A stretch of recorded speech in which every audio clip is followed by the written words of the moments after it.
Hello, good afternoon, class. Can you hear me? Yes, Yes, thank you. Okay, I think we still have a few slides left for hydropower. Let's complete this before we go to the next chapter, biofuels. Okay, so we talk about the disadvantage of hydropower. Okay, I think I still remember we talked about the salmon fisher. Okay, now we talk about this Bakun Dam. It's more specific on the Bakun Dam only.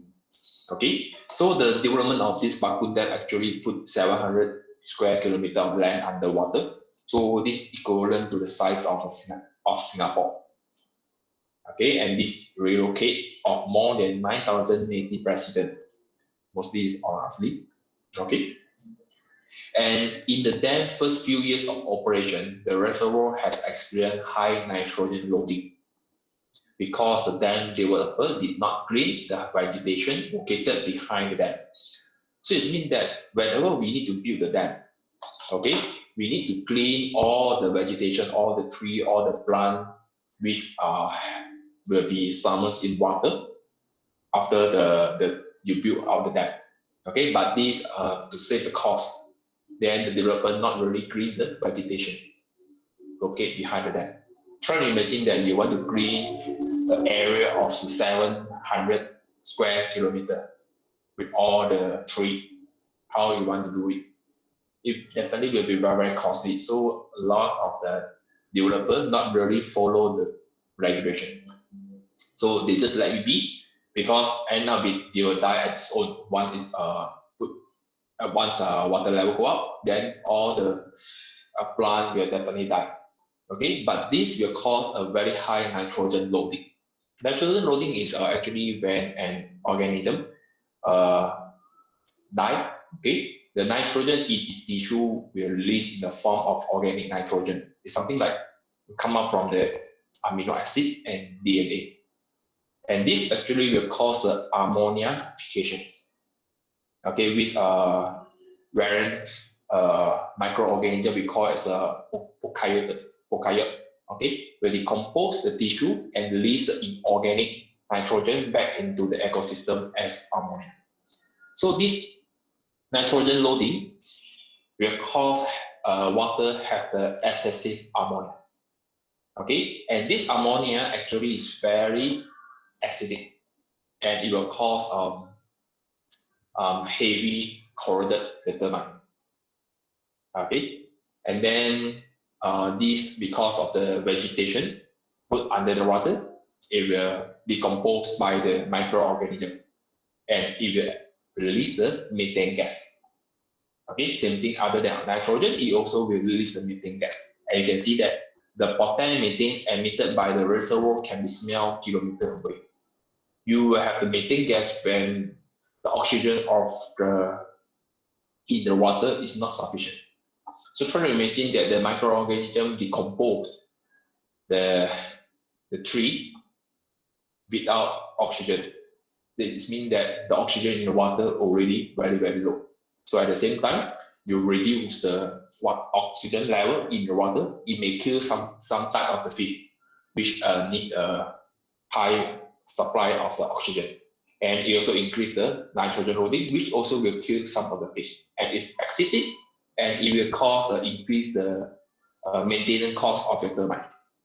Okay, and the initial plan of this Bakun Dam is to send 70% of the Bakun Dam, 2,400 megawatt electricity to Peninsula Malaysia via undersea cable, but this plan was cancelled due to the cost and feasibility concern. Okay, let's look. Okay, this is about the Bakun Dam. Then we talk about the loss from the water surface. We have the big dam, and it's exposed to the sunlight, exposed to the air. So it means that other than leaking, okay, but leaking we can easily control, but evaporation is one of the big issue in terms of energy loss. When the water in the dam evaporate, it means that your energy is missing. Okay, so the control of the evaporation is very important. Okay, so you can see that the evaporation of water from the water surface depends on these four parameters: the temperature in the water, As we know, the higher the temperature of water, the faster the evaporation rate. Second, the ambient temperature, surrounding temperature. The third, the humidity of the air. Okay, something like this. A dry air have the maximum amount of water it can hold. Okay, so that we can call it as a saturation humidity. Okay, once it reaches the saturation humidity, it means that the air will not able to absorb any water evaporation anymore. Okay, that's why we have the relative humidity. Okay, relative humidity is how many percent to the saturation level of the humidity maximum. Okay, so that let's say in the daytime, maybe our relative humidity is around 60-65% in Malaysia, but in the nighttime or at the raining day, it may up to 100% of relative humidity. So if the relative humidity reach 100%, it means that no water vapor can be held by the air anymore. So it means that you will have the zero evaporation.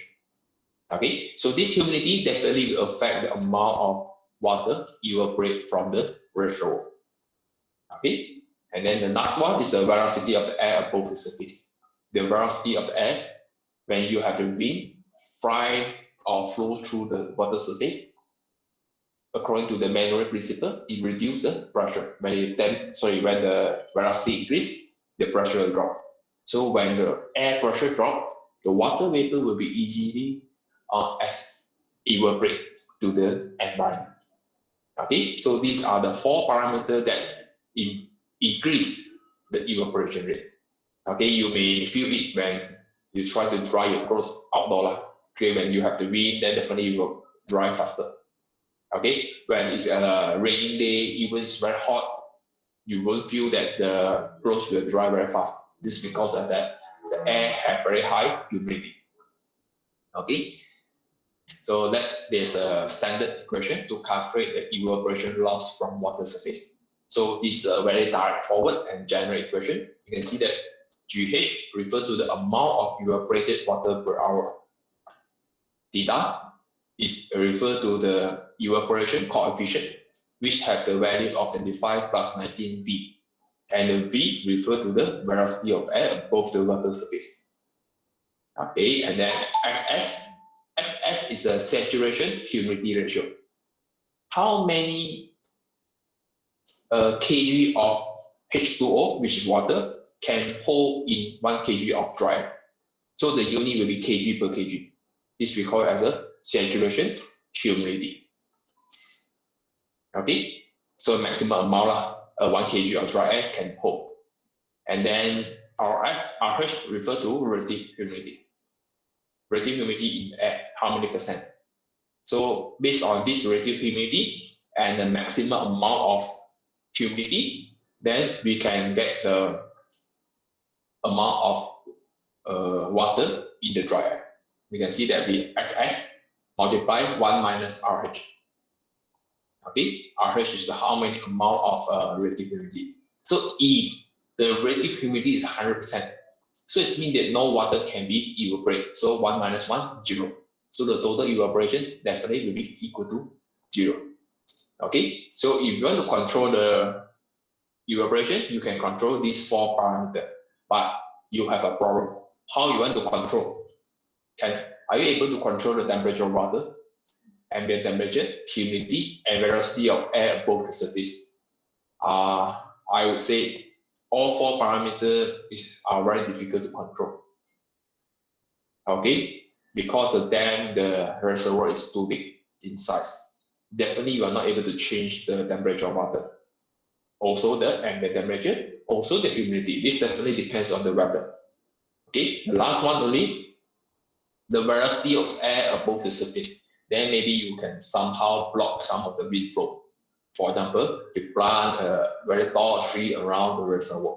Then possible to reduce the velocity. Okay. But this is another evaporation control in the Los Angeles reservoir. You can see that they put a black floating plastic ball on the top of the reservoir, which have the 96 million shade ball were deployed on the reservoir. They put all the shade ball, black color ball, put on the top of the surface, so that the total surface exposed to the sun will be minimum. So in this case, they will minimize the evaporation loss. But at the same time, this will block the oxygen go into the water, and it may kill the fish if there is any. Okay, but for this case, the Los Angeles reservoir actually do not have any organism inside. This because of this is actually to store the water of the treatment. So it means that the water itself contain the bromine, something like chlorine, something like a material to kill the bacteria. They call it bromine. Normally they use it in the water treatment. Okay, this floating black plastic ball covers the water surface to prevent evaporation and improve the water quality. Okay, because this one will supply as a drinking water to the household, so they want to improve the water quality. The reason is this bromine. They add the bromine into water to kill the bacteria and the harmful contaminant. Something that the function is similar to chlorine. As you know that we always use chlorine in Malaysia, we use quite widely use chlorine. Okay, and then this bromine actually perform better than chlorine in the sunlight and has a less of a chemical odor. You feel that chlorine is actually very smelly, right? But this bromine is not so odor compared to chlorine. So in the swimming pool, they also use this bromine to ensure that the pool is suitable for people with sensitive skin. Okay, some of us are not very comfortable when we go into the pool with the chlorine, for which have the sensitive skin. Okay, but this bromine have very bad disadvantage.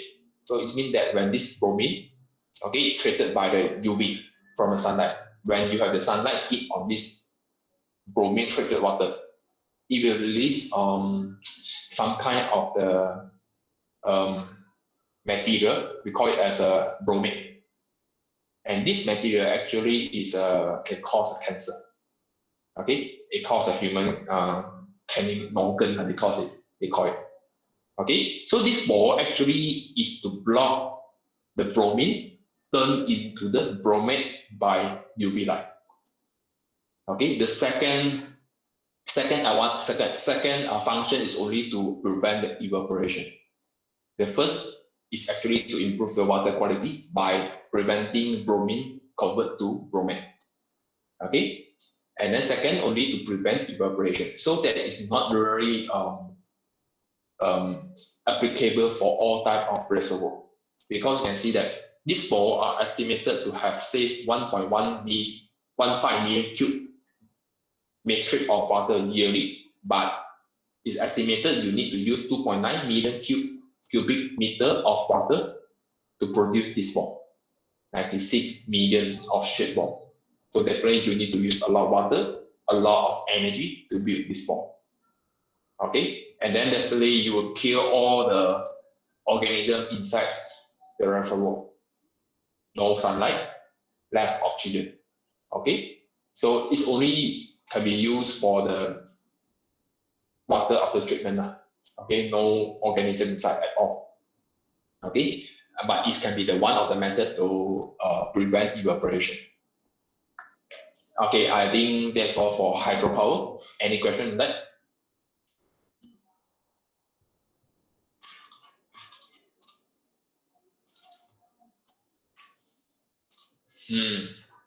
Okay lah, then we can continue with the biofuels. They don't call it biomass lah, because biomass normally refer to the solid fuels. So we call it biofuels. Then you can include the solid biomass and liquid biomass and gaseous biomass, biofuels. Okay, so let's continue with this chapter 6, biofuels. So what we need to know first, what is a biomass and what fuels can be produced by a biomass, what make up the biomass, and most important thing is how we convert biomass to the electricity or any other useful form of energy. So first, what is a biofuel? Which is a renewable energy source and fuels that is developed from organic material. And actually, biomass was a mankind first energy source. It's the first energy source used in the world. And today it still provides 10% of global energy, but it's a global energy, it's not global electricity. Okay, so mainly the biomass used to produce heat for cooking, okay, heat source and cooking. And now, until today, still is the primary heat source and cooking fuels for 40% of the world population. Not everywhere, like Malaysia, have the very stable electricity supply. Okay, some of the countries, they still do not have enough electricity supply. So they still use the biomass as a primary heat source and cooking fuels. Okay, but this biomass has one very big disadvantage, where the smoke from burning biomass actually is very, some of the case is very toxic. Okay, and then it kills about 2 million people a year. Okay, if we not control it properly. And biomass, yeah, what happened to my?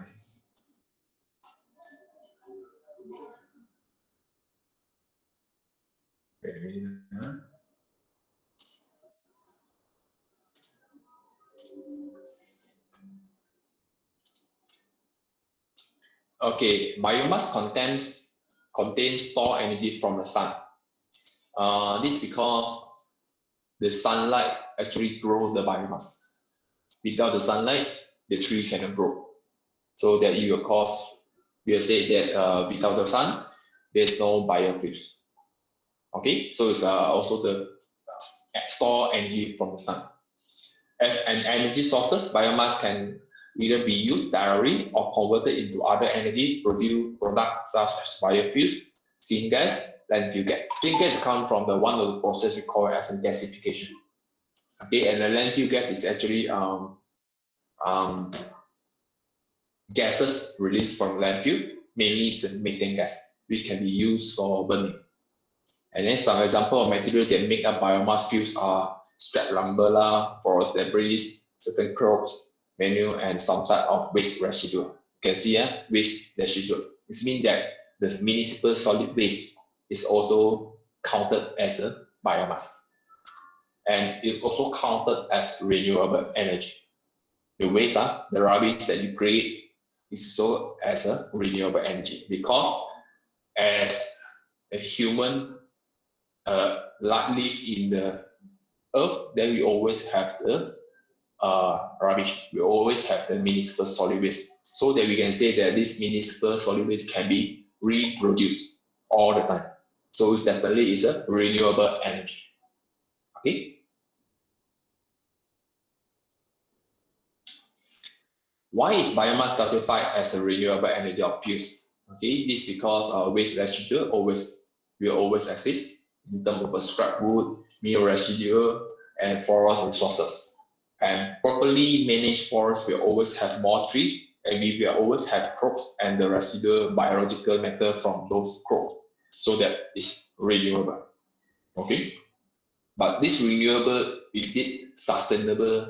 It depends on how we use it. If you use too fast, then the tree grow, definitely it's not sustainable. So then you have to properly control the usage of this biomass energy. And then from here, figure below, we can see that the cycle of the biomass energy. Okay, so from biomass, we burn it to generate power. And then after you burn the biomass, you release the carbon dioxide. And then the carbon dioxide will be absorbed by tree and plant to do the photosynthesis. Okay, again, you use the tree and plant for wood product, and after you throw the wood product, you will be as a fuse again. So this one you call it as a cycle of the biomass energy. Okay. Okay, let's have a look on these major biomass resources in Malaysia. We start from the municipal solid waste. Okay, municipal solid waste, municipal waste. Okay, and then we separate into three types. The first one is the municipal solid waste, second, landfill gas, and third, organic fertilizer. But of course, organic fertilizer is not for the energy usage. So we can look on the municipal solid waste and the landfill gas.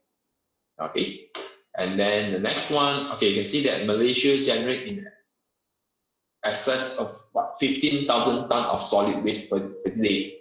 And Malaysia government recognized the importance of preserving the environment by promoting recycling. Okay, this is what we doing now, but we still create a lot of waste. So of course, some of the waste cannot be burned. Some of the waste, something like waste from the industry. Some of them is toxic when burning. Some of them is something like waste from the construction, maybe some kind of concrete, okay, which is not able to burn. And then the next, we have the sugar cane. But nowadays, I think we have very less sugar cane in Malaysia. And then from this sugar cane, we can produce bagasse and molasses. And this bagasse is actually a dry, pulpy residue left after the extraction of juice from sugar cane. Okay, at the left-hand side, I put the photo over here. Okay, this one is a bagasse. And then molasses is this liquid, thick dark brown syrup, okay, obtained from this raw sugar during the refining process. Okay, and the next one is a rice. Rice you can get a lot from Kedah. Okay, we have the paddy field, and then from here we have the husk and straw. Okay, husk is here, the casing of the rice, and then straw is the plant of the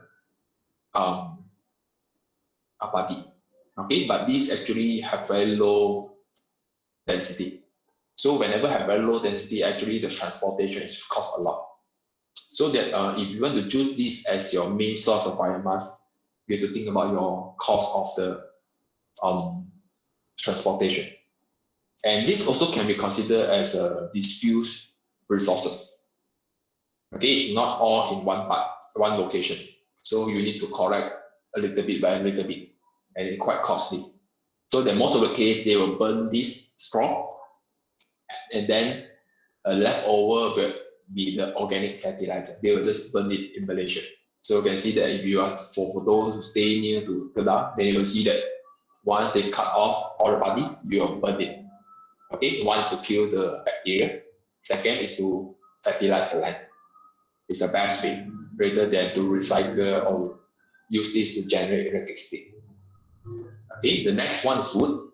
Wood, we can get it from forest or sawmill. Sawmill is mean that after we process the wood, okay, the leftover, some residue can be used as a biomass use.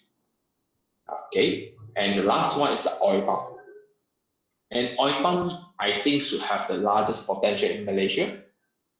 Okay, because actually we can say like this: Malaysia GDP, 7% of the GDP is contributed by agriculture, and this oil palm is the major contribution to this agricultural part, which contribute 40% of the total agricultural GDP. And then it's still growing, I would say that. And the good thing of this oil palm waste is actually centralized and grouped together. Okay, you can see all the plantation, we have a very big plantation together. And then why you can see so many oil palm plantation in Malaysia? Because actually this oil palm cannot grow anywhere. It only can grow across or around very close to the equator, 10 degrees north and 10 degrees south. Up from this range, then normally the palm oil will not grow very nice, very good. Okay, so Malaysia is one of the very strategic locations to grow the palm oil. And this palm oil actually is have very good productivity. It requires 10 times less land than other oil producing crops. That's why it has very good potential. Okay, so in this oil palm waste, we have the amplitude branch. We have shell, we have BOMB, we have fiber, and we have fronds and prop. Later we'll go through one by one because this is the main waste in main biomass base in Malaysia that we can use to generate electricity. Okay, let's look on this biomass potential in Malaysia by percentage. We can see that how many percent contribute by oil palm industry. 23.2, oil palm empty fruit branch, oil palm varieties 5.8, oil palm fronds 48.2, oil palm trunks 6.9. How many total? I think more than 85 already. Okay, and then the rest, the rice only 3 point something percent, timber 1.7, and urban garbage, municipal waste more than 10%. So that the only thing we can target is urban garbage and oil palm waste. These two highest potential energy in Malaysia in terms of biomass energy. Okay, you can see that so many types of the oil palm waste, but how actually we use the oil palm waste? Nowadays, other than burning it to generate electricity, some of the oil palm waste can be utilized to produce various types of the value-added product, something like furniture in the wood-based industry. But of course, I would say that the oil palm waste, something like oil palm trunk and oil palm fronds, is not really a very good quality of wood. So maybe you can make it as a low quality furniture. Okay, or some of the case this empty fruit branch from the oil palm can be used to plant this mushroom or cultivate this oyster mushroom. You heard this before, oyster mushroom. I think if you go to the grocery, okay, you can see a lot of oyster mushroom over there. It look like oyster lah, that's why you call it oyster mushroom. And but now actually they use most of sawdust and rubber tree. But actually empty fruit branch is also one of the material can use to cultivate this oyster mushroom. Maybe we can make use of it because we have a lot of resources. Okay, let's look on this oil palm waste with a photo, so easier to understand. So let's say this oil palm tree. Actually, we will generate 90% of biomass. Only 10% is actually oil. Because from this palm oil tree, we have the oil palm front, which is the leaf of the tree. And then we have the oil palm trunk, which is the body of the tree. Okay, and then you also have the fresh fruit branch, which is our main product. Okay, and after this, from this fresh fruit branch, we have to process it. Okay, we have to cook it, sterilize it, and then you squeeze out all the oil, and then the leftover will be this form, which we have palm kernel cake, PKC, we have palm kernel shell, we have the empty fruit branch, we have the Mesoscrap fiber. Okay, you can see that this palm oil actually can generate two types of oil. One we call it as canal oil. One is crude palm oil. Canal oil is actually come from this white portion canal inside the seed. Okay, this will generate canal oil for us. We will produce the canal oil, and now this oil is actually used in the detergent and cosmetic. Of course, it still can be used as a food lah, but not really suitable lah. Okay, and then from this orange part, it's actually you squeeze it, you will get the palm oil, crude palm oil. Okay, and this is the main product of the palm oil industry. Okay, and then this palm kernel cake is actually come from the kernel. Once you squeeze out the oil, the white portion will become the palm kernel cake. You squeeze out the oil and then you dry it. The leftover we call it as a palm kernel cake. And then you also have the palm kernel shell. Can you see that there is a very hard shell protecting the seed of the kernel? Okay, and this one we call as a palm kernel shell. It contributes to 5.5% of the waste. And then we have empty fruit branch. You can see that this is a fresh fruit branch, and then full of the fruit is a branches of fruit. So after you squeeze up the fruit, then the leftover is empty fruit branch, something like this. Okay, you will remove all the orange fruit, then the leftover is an empty fruit branch. and this contributes the most, 22%. And then we have the Mesoscrap Fiber. Mesoscrap Fiber is come from this Mesoscrap, come from this orange part. You squeeze out the oil, the leftover, you dry it, will be the Mesoscrap. And all this actually is very good resources for biomass. Okay, but there is one disadvantage. Normally, it's very heavy and very wet. How you want to dry it? You use energy to dry it, then you spend a lot of energy. Okay, and the last one is the BOMB. BOMB stands for the palm oil meal and fruit, and this is water released from the production.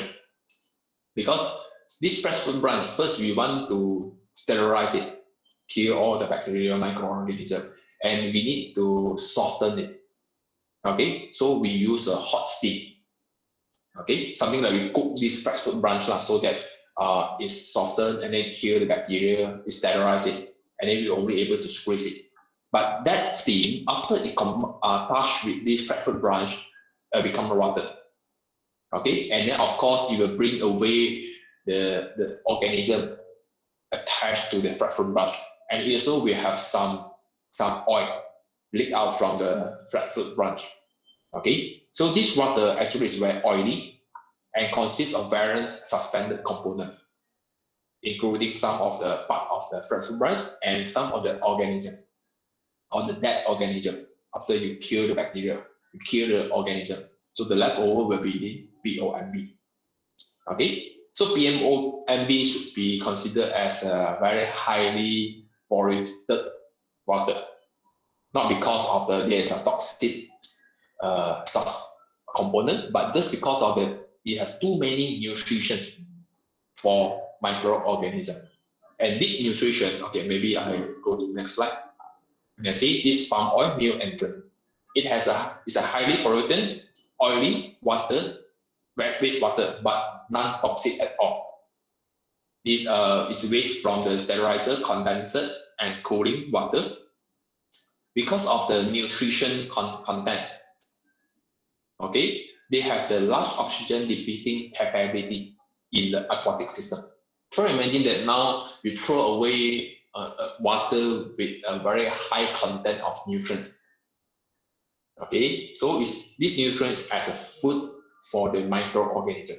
So you will activate the growth of the microorganism, and microorganism will eat the nutrition and the food inside, and then they will release the carbon dioxide.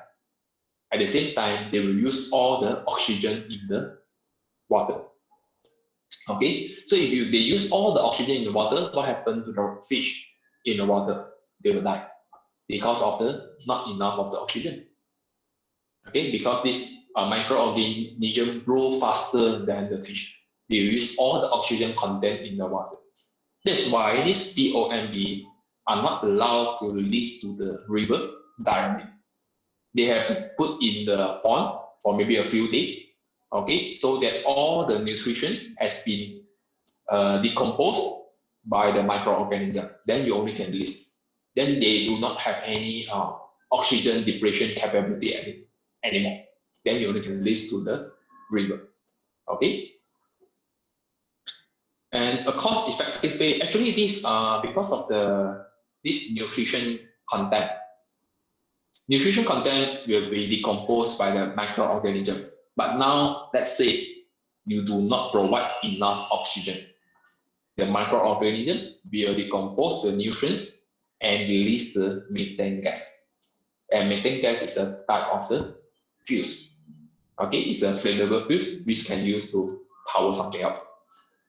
Okay, but the concept is you need to block the oxygen to go into the BOMB. How to do it? They do it. They're replacing the existing bonding system with a closed digester system, which can be achieved by installing a floating plastic membrane on the open pond. So it means that you cover the entire pond with a plastic membrane, something like plastic film. Then the oxygen cannot penetrate into the water. Then they have the insufficient of oxygen for this microorganism to decompose the nutrition. Okay, so and now they will release the methane gas, and you can harvest the methane gas for power generation. Okay, as per conservative estimate, potential POMB produced from all palm oil mill in Indonesia and Malaysia is more than 50 million meter cube each year, which is equivalent to power generation capacity of more than 800 gigawatts. Okay, if you can do that. But again, the energy content in POMB is not very huge. It's still very low. So we're still not able to get it to be cost effective compared to other type of energy resources. Okay, so most of the case, even at the palm oil industry, palm oil factory themselves process, they won't use this POMB as an energy resource. They will just put in the ponding for a few days, and then once there's no effect to the river, then they will just release. Okay. And then this is in terms of, we compare palm oil waste in terms of the calorie value, annual generation, and oil weight equivalent per kg. You can see that first, empty foot branch. 1 year, we can generate 19.5 million ton, and the calorie value is 18.1. You may not have good idea on this. What's mean by 18.1 megajoule per kg? Let's be compare with oil. Okay, oil means gasoline, the petrol that we use. It has 0.38. It means that 1 kg of empty fruit branch have the calorie value equivalent to 0.38 kg of oil. Okay, that is the meaning. So it means that you need 2.5 kg of empty fruit branch to replace 1 kg of oil. This is the meaning. But the problem is, other than calorie value, you still need energy to drive the empty fruit branch. So that, and now maybe out of this 18, you will maybe use 4 or 5 to use for driving, and then the leftover only can use to generate electricity. Okay, so you compare with the oil, definitely it's not too good. But the good thing is this is renewable energy. And next one, POME. You can see that how much the power or the oil weight equivalent of POMB, 0.006 only.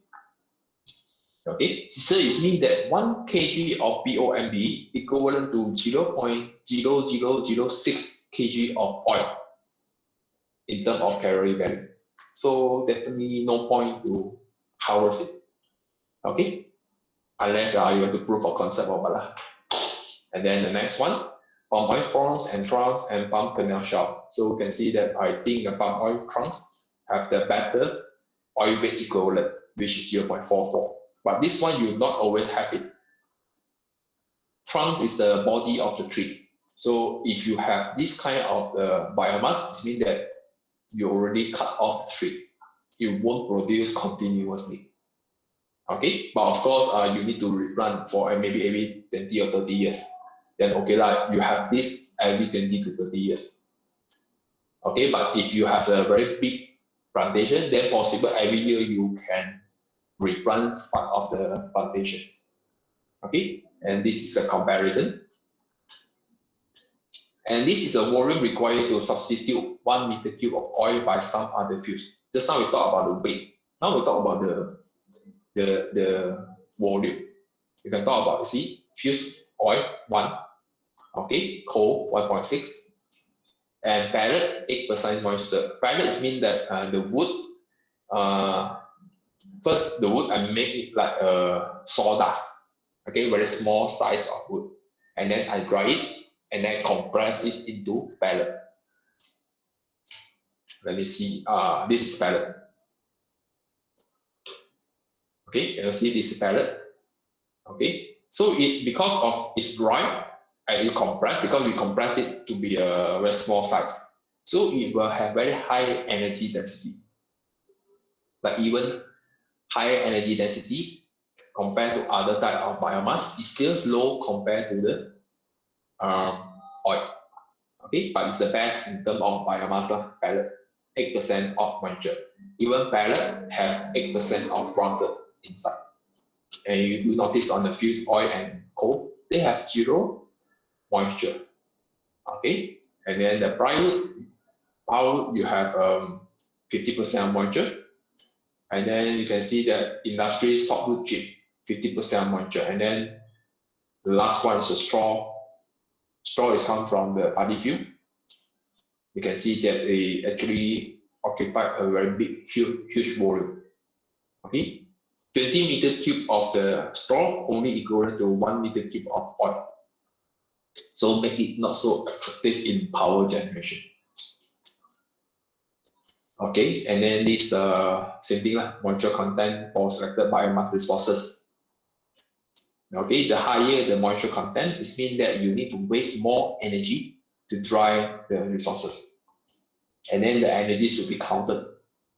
Okay, it means that the net energy you generate should be minus the energy you use to remove the moisture. Okay. Because of we always need the energy to remove the moisture, to remove the water content. So that is one new term for biomass. We call it as a lower heating value, LHS. This lower heating value actually is the calorie value of the biomass minus the energy needed to evaporate all the water in the biomass. Okay, because lower heating value. We won't compare the calorie value with calorie value. Sorry, we won't compare calorie value of the biomass with the calorie value of oil because they would be not comparable. Because the calorie value of oil, 100% can be used to generate power. But calorie value of wood, only maybe 70% or 60% can be used to generate energy, generate power. The rest of it will be used to evaporate the water. You can see that heat of evaporation of water formed from the hydrogen in the material and the moisture. The most important properties of biomass feedstock with regard to combustion is the moisture content, which influence the energy content in the fuels. So the first thing, we need to remove the water, then we already can use the energy. Okay. So remember, when we talk about the biomass fuels, we don't compare its calorie value, but we compare its lower heating value. And it's totally dependent on the moisture content of the material. Okay, the next one is the municipal solid waste. This is a waste.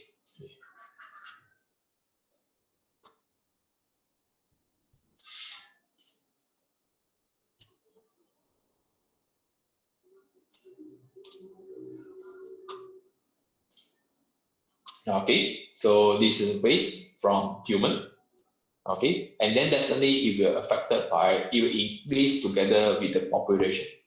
You can see that this comparison from 1991 to 2020. The population increased by double, and then the waste also increased by double. Okay, and then you can see that mostly it comes from domestic. Domestic are household waste lah. Okay, and then commercial, industry, construction, and municipal.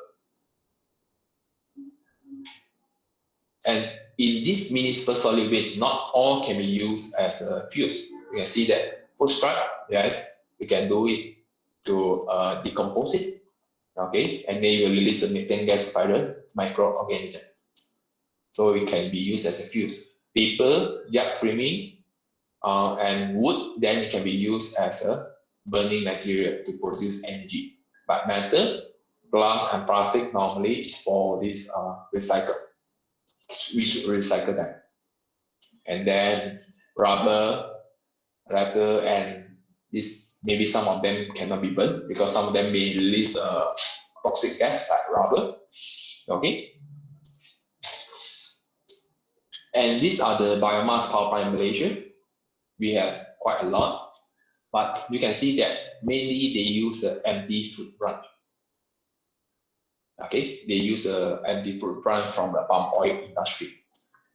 Okay, and most of the case they use the empty fruit branch because of this power generation is actually mainly for their own palm oil mill. They need palm oil mill is to process the oil pump. Okay, and then they use this to produce the palm oil. Okay, and then they need a lot of power to do the heating. So what is the most power they have is actually anti-fruit brush. So they can use directly the anti-fruit brush and then throw into the machine and then they burn it. They won't use others like fronds and trunks because that is in the plantation side. But this anti-fruit brush is produced from the palm oil mill. So they can use it on the spot.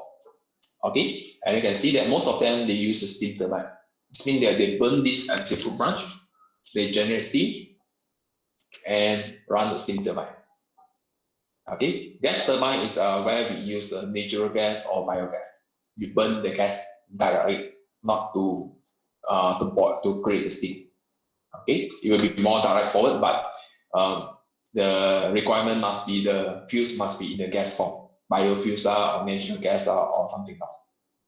Okay, and this is the power generation in terms of megawatt. You can see that most of them in Sabah. Okay, the reason is I would expect the grid, they are quite far from the grid. Okay, so that they will use their own power generation, which is powered by the biomass energy amplified branch. But in Peninsular Malaysia, we have quite less. Okay, we have one in Jana Landfill Sdn Bhd at Selangor. Okay, they use the biogas. And this biogas comes from the landfill, or we can call it as a landfill gas. But if not mistaken, it's already not in operation because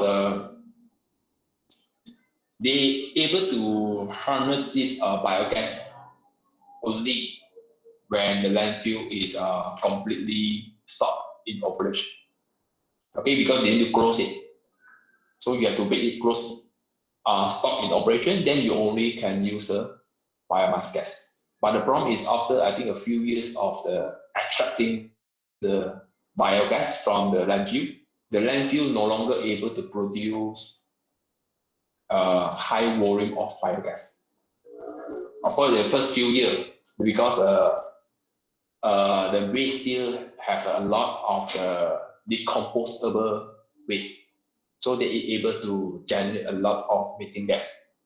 But after a few years, whichever decomposable already decomposed by the microorganism, and leftover is actually cannot be decomposed by the microorganism. So end of it, they do not have any biogas produced from the landfill after a few years. So now they already built a solar power plant on the top of the landfill. Remember that landfill, we are not able to build any structure or building on the top of it. Okay, because year by year, the waste will become gases, so that maybe your building will collapse. So this, you are not allowed to build anything on the top of it. Like for example, we have one near the Kampong. Okay, so you can see that they just make it empty land, or we can put it as a solar panel, to use a solar panel to power the electricity. Okay, and then this is palm oil biomass biodiesel plant in Johor, Karotina, Sdn Bhd, and this is Simbabi biodiesel Sdn Bhd. It's a homegrown MPOB technology. This is a biodiesel. Biodiesel is different from biomass. Biodiesel is they convert from palm oil to biodiesel. Okay, so it means that this one is not used as waste. Biodiesel is not a waste. They have to convert from oil, unless the oil is a waste oil, something like grease, industrial grease, or maybe something like a cook oil. Okay, then okay but in most of the case they will use the fresh palm oil to generate biodiesel. For example, this Karotina Sdn Bhd, if not mistaken, they are a company of making some kind of produce nutrition. Okay, and this palm oil is actually rich of this carotenoid and vitamin E. If you study before, it's rich of this carotenoid and vitamin E, and also fatty acid. And actually, this company, carotenoid, they extract the nutrition, which is carotene, carotenoid, and vitamin E. Okay, and then the leftover will have oil without any nutrition. So they will burn that to generate power. Then okay lah, because all the nutrition has been extracted out. Okay, there's a good idea to do that. Or else, it's not really a good idea to do that. But actually, in Europe country, they force their user to use biodiesel. It means that they will mix this biodiesel into the diesel. In Malaysia, also the same thing. We mix the biodiesel into the diesel. It will maintain the performance of diesel, but now we consider it as a renewable. Because diesel is not renewable, but biodiesel is renewable. But they also create some problem. For example, oil is actually food, but now you are burning food for energy. So whether correct or not, it's up to you to explain. Okay. I think is this carotenoid is actually one absorbed by our body. We will convert this beta carotenoid into the vitamin A. So it's a good resources of vitamin A. Okay, and then it's also type of the antioxidants. Yeah, this is a DNB China landfill at Puchong. Fused by biogas captured from the landfill area. Okay, commissioned in April 2004. But I think now they changed to solar panel already. Okay, and the next one, the SH Bioenergy Power is at Kunak, Sabah. Generate capacity 14 megawatt. 10 megawatt to be sold to SESB, Sabah Electricity Sdn Bhd, and is fused by the palm oil residue, including the empty fruit plant, the shell, and the fiber, commissioned in this December 2004. Okay, and then this DSH themselves is actually the plantation. They have a lot of plantation, so they get the resources at zero cost. Okay. And same thing, this one is also DSH Bioenergy Sdn Bhd. They have the 8 megawatt pump biomass-based grid connected power plant, and expected to supply a maximum of 7 megawatt electricity to the grid. Okay. Okay, then we talk about the pro and con of the biomass energy. So we talk about pro first. The advantage of using biomass, other than there's a renewable, sustainable, we still have a few. First, domestic benefit. It can reduce the trade benefit. Okay, this because okay, maybe I explain what is trade. Trade benefit is the amount by which the cost of a country import exceed it export, import and export. So it means that if we're able to generate energy from this biomass energy, then actually we can reduce the trade deficit. Okay, we do not rely on the import. Okay, and it will create the job because the power plant need job opportunity, and we will strengthen the rural economy because whichever you have the resources for palm oil residue, definitely is a rural area. No one will build a plantation in KL city area, correct? And this is a local raw material. You can make use of the local raw material, and this is the renewable resources and carbon cycle. Okay, carbon neutral. Okay, this is one very special characteristic of biomass we call as a carbon neutral. Okay, carbon neutral is mean that this burning of biomass or use of biomass will not release extra carbon dioxide. Okay, so whenever you not release extra carbon dioxide, we say it reduces the build out of the greenhouse gas. Something like this. If I burn the biomass, I do not actually generate extra carbon dioxide. But if I burn the fossil fuels, I generate extra carbon dioxide. Okay, so this is the idea. If we compare with fossil fuels or we replace with fossil fuels, then we can say that we reduce the build out of the greenhouse gases. Okay, then what's meaning by carbon neutral here? Why we say biomass does not generate extra carbon dioxide? is something like this. This is a two explanation here. First one is a very general. You burn the biomass, it will generate carbon dioxide. And the carbon dioxide will be absorbed by the tree and will be used by the tree for photosynthesis process. Okay? And then you use the tree, burn it again to generate carbon dioxide. Okay, so this we call it as a carbon cycle. You burn, you use, you burn, you use. Okay, and you generate, you sell. This is a cycle which do not generate extra carbon dioxide. Okay, but fossil fuels, what's the difference? You burn, you generate. Okay, then what happened? It's nothing else. It will not have the closed cycle. But some researchers argue that you burn the biomass, you generate carbon dioxide. You burn the fossil fuels, you also generate the carbon dioxide. Do you think the plant able to identify the carbon dioxide is from the burning of biomass or burning of fossil fuels? Definitely not. Carbon dioxide is definitely carbon dioxide. You generate from burning of fossil fuels, it's still carbon dioxide. You generate from burning of biomass, it's still carbon dioxide. It's exactly the same. Okay, so the tree will able to use both carbon dioxide for photosynthesis. Then where is the carbon neutral come from? Okay, then we think in other type. You burn the biomass, you release the carbon dioxide. What if you don't burn the biomass? What happened to the biomass? It will be decomposed by the microorganism. Whichever type of biomass, definitely it will decompose by the microorganism. Just depends on the duration. Some of them a few days, some of them a few years. Okay, but definitely it will decompose by the microorganism. So that when the microorganism decompose the biomass, they will release the carbon dioxide. Okay, decompose means something like eat lah. The microorganism actually eat the biomass, and the end product will be energy for the microorganism and carbon dioxide. So in other words, you burn the you burn the biomass, you will release the carbon dioxide. If you don't burn the biomass, the bacteria, the microorganism will release the carbon dioxide.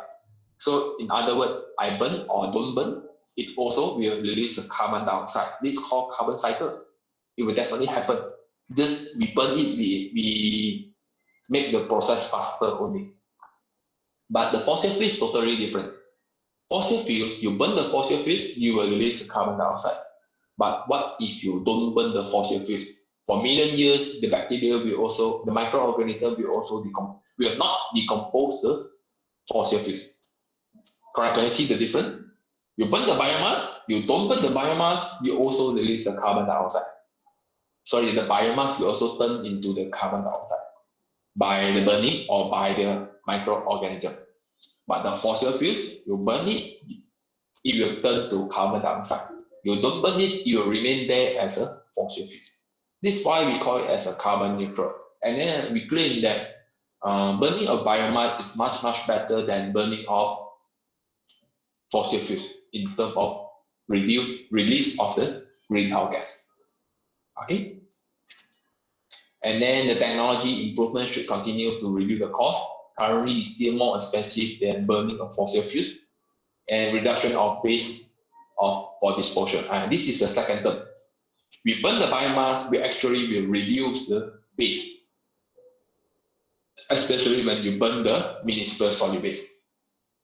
Okay, so it's a very good idea to use the biomass where you can reduce the waste and carbon neutral. I think this would be the two main points of the advantage of biomass: carbon neutral and reduce waste. Of course, if you want to add the third, I think would be domestic benefit. Okay, but domestic benefit is quite general. You can say that even I burn the fossil fuels, they have a domestic benefit. Okay. Okay, maybe we stop here today. Any other question before we dismiss? No questions. Okay, very good. I think very simple, don't worry. Okay, then that's all for today. Thank you for your time and see you on Wednesday. Thank you, sir. Yes, sir. Thank you, sir. Okay, bye everyone. Thank you, sir.